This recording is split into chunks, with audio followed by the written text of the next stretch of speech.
Hello, I'm Anthony Hobbs, and this is the review of Red Dwarf, more specifically, Red Dwarf 2, Episode 1, Crichton. Now, I remember when I was 8 years old in the summer holidays, I was very pleased to hear that there was a second season of Red Dwarf. But I thought they were going to show it during the summer holidays. No. The first episode was going to be shown after the summer holidays were completely over. Oh, and I was a bit disappointed. I would have preferred it. Yeah, it'd be more fun, more enjoyable during the summer holidays. Well, that's one way of looking at it. The other way of looking at it is when the summer holidays are over, when you're a kid, you're all disappointed, got your holiday blues again. You're used to getting away all the time and all that freedom has been taken away from you. But a good TV show, when the autumn term has just started, it cheers you up. It's good for morale, yeah. Anyway, normally, of course, in England, if a TV show is really successful, then they do a second season 1 year later. But this is different. No, Red Dwarf was less than a year old, and they'd already made a second season, so it was that popular. Yeah, the public can't wait. We want a second series straight away, yeah. Anyway, so this episode's called Crichton, and in the opening sequence we see a robot called Crichton, and yes, he's named after, that player, the Admirable Crichton, so the very loyal butler. There was also a robot called Crichton in an episode of Buck Rogers, but no, that's nothing to do with being a butler, no. Anyway, Crichton, his name's spelt slightly differently. He's on board the Nova 5, a spaceship that's crashed on an asteroid or a moon or something. And he's all alone and he's watching a TV show called Androids. And it's like a pun on a soap opera. They're androids, all the actors are androids, but they play human characters, yeah. And some sort of melodrama going on in a soap opera style. And so Crichton is fascinated. Androids that behave like humans. What an amazing concept, yeah. Anyway, then we cut to Red Dwarf, and we see Rimmer is trying to learn Esperanto. He's practiced many, many times. He's still hopeless at it. He can't get a single phrase right. Lister, however, who's only half paying attention to it, because he's seen Rimmer watch the video so many times, he can speak Esperanto better than he can, yeah. And is Esperanto a real language? Is it pieces of different language put together? Or was it made up for the show? I really don't know. I haven't seen Esperanto used anywhere else other than Red Dwarf. And then we see Holly, the ship's computer, who's invented new bars of music, yeah. So they've got all this time on their hands. They haven't got anything else better to do, yeah. And, Holly. In season 1, Holly was just like computer graphics of a face, yeah. But now, his face just looks normal, like an ordinary face, yeah. And I'm not too sure. I think I preferred the pixelated version better in season 1. Because he looks more like a computer, more futuristic, with these strange computer pixels, yeah. But for whatever reason, they changed it and his face just looks normal. He's still a floating head, like before, but just looks like an ordinary picture. So you know which series you're watching. Series 1, Series 2. There are some differences. There are stuff that's the same, but other stuff that's different. Like, Lister and Rimmer's sleeping quarters are slightly different, and there's an inflatable banana attached to the wall, because that was trendy in the late 80s, yeah. The control room is slightly different, a bit bigger and better, more detailed to the circuit boards and computers and stuff. So yes, a slightly bigger budget this time round, yeah. Anyway, then, the toilet roll's been stolen and Rimmer thinks it's aliens. Anything out of the ordinary happens, it must be aliens. But then after that, they have a transmission from the Nova 5. And it's Crichton, and he says, please, our spaceship has crashed. 3 of the members of the crew, they're injured but stable. They need medical treatment quickly. Please come and help. And then he shows a slideshow, photos of the 3 women, the crew. And they're absolutely gorgeous, beautiful, stunning women, yeah. Very quickly, Rimmer says, don't worry, Crichton, we should be there in 24 hours. We've got the medical facilities you need.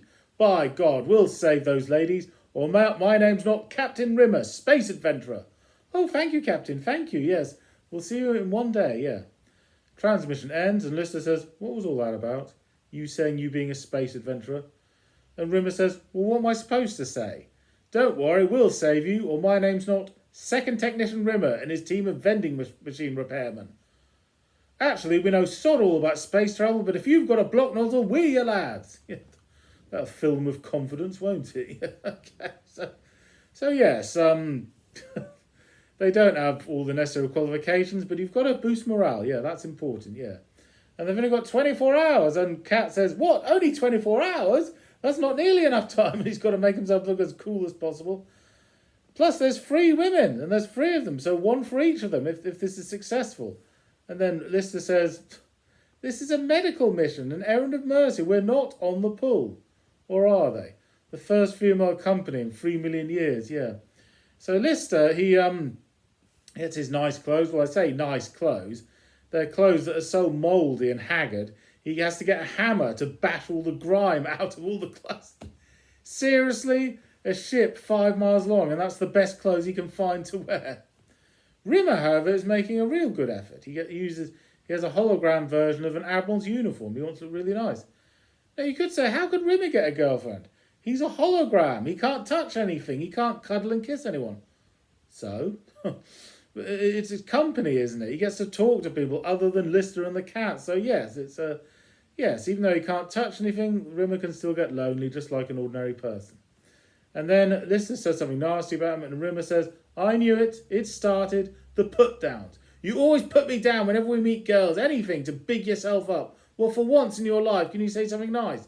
Like what? I don't know. Just say that I'm a hologram and I was brave about dying. And call me that nickname that I was called at school. What, Bonehead? No, Ace. I was called Ace.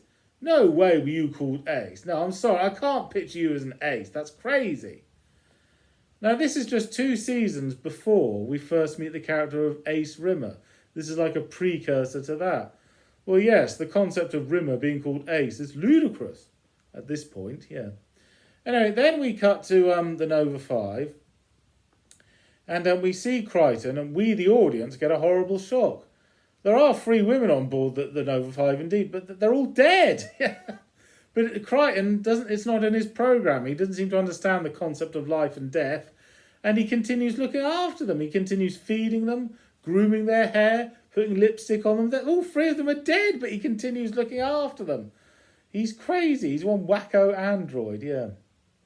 Anyway, then after that, Lister and Rimmer and the cats, they go on board a blue shuttle. They land on the Nova 5. They're going, and on the way they see a huge mirror. And the cat is looking at himself. You're a work of art, baby. So they have to drag him away from his own reflection. Yes, the cat is still vain in the extreme. And then Crichton says, okay, I'll leave you to get acquainted. I'll go make some tea. And so he leaves them with these 3 skeletons. And then, yes, it sinks in. Lister and Rimmer and the cat realise what's happened. These 3 women are dead. And they're very disappointed in the extreme, after all that isolation. Finally, they get some company and they're all dead. Oh, dear. And then Lister says, hey, girls, I don't know if now's the time to tell you this, but my mate Rimmer here is incredibly brave. And he's got just tons of girlfriends. Smeg off, says Rimmer. Then Crichton comes back with a tray of tea, cups of tea, and says, is anything the matter? And Rimmer says, anything the matter? They're dead. Who's dead? Them! They are dead! They are all dead! My God, says Crichton. I was only away 2 minutes. They've been dead for centuries. Are you sure? Are you a doctor? Well, just look at them. They haven't got any meat on them at all. They're all skeletons. Well, what am I going to do? Well, I think the first thing we should do is bury them. You're that sure they're dead? Yes, they're definitely dead. Well, what can I do? I'm programmed to serve them. So they bury the skeletons, they get in the blue shuttle on their way back. Crichton doesn't know what to do. I'm programmed to serve them. I can't leave them. Oh, Lister's like, for heaven's sake, you don't need to serve them. You don't need to serve anybody. There's nobody to serve. That's the whole point. All your superiors are gone now. And Lister has first-hand experience of this because, of course, yes, all his superiors are dead, so he doesn't have to take orders from anyone. He makes his own rules. He's his own boss, yeah. Rimmer tells him what to do now and again, but he ignores him. And because what can Rimmer do? He's a hologram. He can't put him in the brig, and he can't tell those other superiors because they're all dead, yeah. Nevertheless, Rimmer takes advantage of this and says, Crichton, nothing to do, eh? And he gives him a huge list of things to do. So Crichton gets to work. He's mopping the floor. cleaning all the screens, cleaning the scutters, peeling potatoes, everything. He's got his work cut out for him. Lots of things, lots of cooking and cleaning to do. So when Lister goes into his quarters, he doesn't recognise it because it's all so clean.